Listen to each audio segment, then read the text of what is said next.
The question I ask is, at what point did Hannah know that there is none as holy as the Lord? At what point in her journey, in her walk with God? Because this language is not a language of somebody that just studied Bible. God can put you in a location where there is no explanation why he is there, at least in the immediate, why you are there. What you don't know is that God is about to teach you there is none as holy as the Lord. When you enter there, you will not know. These are revelations that Hannah got. Revelations stronger than the teachers of the Bible that we have today. Because what people have is head knowledge. But the real knowledge of God is an acknowledgement of spirit realities. And these realities is as a result of the history you have with God in the spirit. So the woman walked with God. After the experiences that prayer could not save her from, but prepared her and saved her through, she checked the matter and said, no, there is none as holy as the Lord. It might be that what you needed to teach your generation is there is none as holy as the Lord. All you needed to teach your generation. This is what young ministers, pastors, even old ministers don't know. And they don't have a message. They are just recycling things they read, Kenneth Hagin read. Is that why God called you? What you are called to do after a man, there is a message. And messages don't come until you enter this place that this woman entered. And you find out there is none as holy as the Lord. How did Hannah know it? That is the message that you are sent to deliver for a generation. And that message doesn't come as words. Experiences, light that is gathered from experiences. This is a woman, she's not a priest, a prophet. She doesn't handle the Torah. But she came to a point and she said, based on how me and God have worked for these 2 years, I can tell you of a truth that there is none as holy as the Lord. How many teachings on holiness have you heard? But she came into a revelation. She came into a knowledge. And he said, there is none as holy. And she didn't stop there.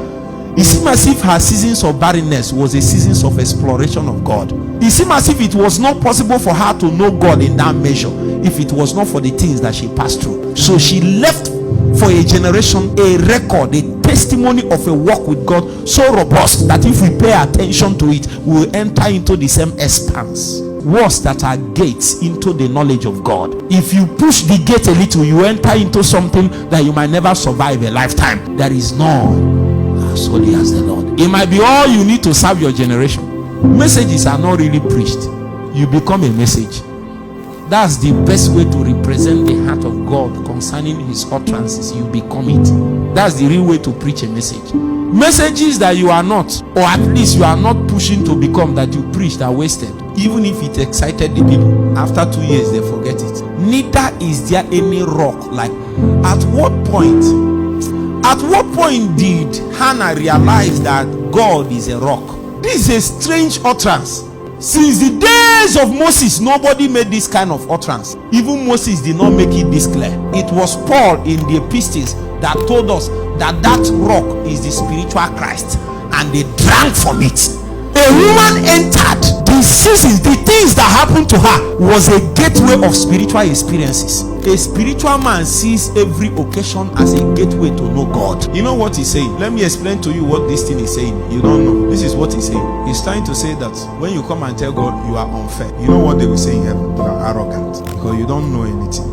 If you actually knew, you won't say it. Are you getting what I'm saying? It took her that experience for her to know that every time something doesn't meet up to what you think, it is because there is a knowledge that you have not entered into. He said the reason why you insist on what you knew is because it's arrogance. It's arrogance for a man to blame God and circumstances that doesn't know really what is happening behind. He said, talk no more so exceeding proudly. Let no arrogancy come out of your mouth. This is the sin of Job. The Bible said, talk no more so exceeding proudly. Let no arrogancy come out of your mouth. You need to go to God to test what you know. That thing you think you know, you don't know it.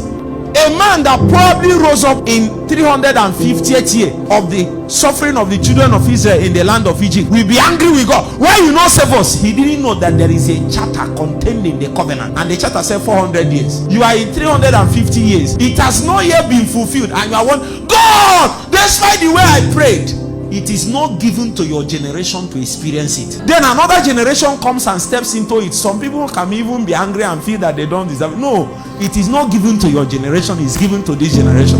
So you come and say, what of what we did? We didn't see anything. It's not about what you do. No, you are arrogant.